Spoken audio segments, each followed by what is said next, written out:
There was a young priest once in our community who got very upset that he was young and he looked young. He looked probably about 12. And he was upset that maybe some among the parish staff or among the parishioners didn't take him seriously enough, that they didn't respect his priesthood enough. He was newly ordained and he looked like he was 12.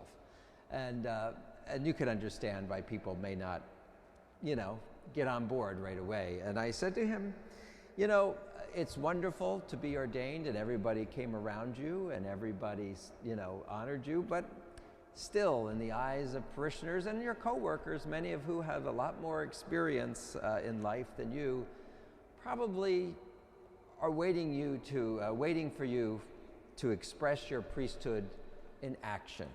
See you be a priest. See you minister to others in an authentic, in a full fashion. And then you gain respect over time. People may call you father, but they'll really mean it.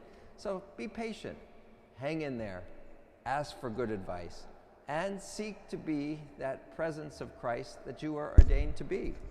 Just like all of us as baptized persons, you could say to someone, well, I'm a Christian or I'm a Catholic. I'm baptized, I go to church every day, and people would say, certainly doesn't look that way from the way you behave.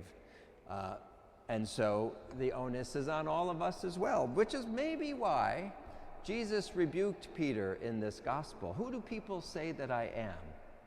And for the disciples, it was still a puzzle who he was. Wasn't clear.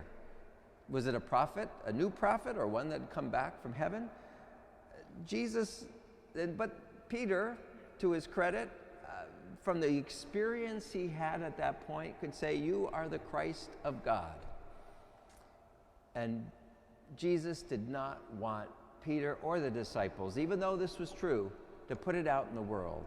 And some biblical scholars and others suggest that this was because he wanted the people of God and his followers to walk with him and get the full picture of who he was as Christ, Son of the living God. Most particularly, not only by the miracles and the great words that he spoke, but even more so by the offering and giving of his life and his being risen from the dead. In that context, knowing the full story, all peoples would say he was the Messiah, the Son of the living God. And that was what Jesus was saying. Hold back, there needs to be more.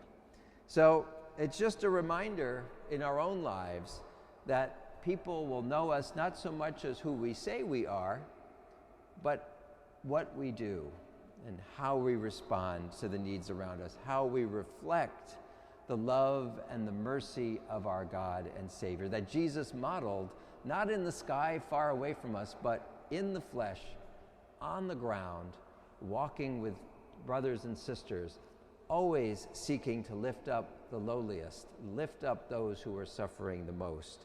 If we want to be disciples of Christ, we are called to preach, as St. Francis always reminded us, with our actions more than our words. May this Eucharist we receive remind us of the great gift of life that Christ has given to us, promising us life eternal, but also empowering us and challenging us to be a sign of Christ in the world today.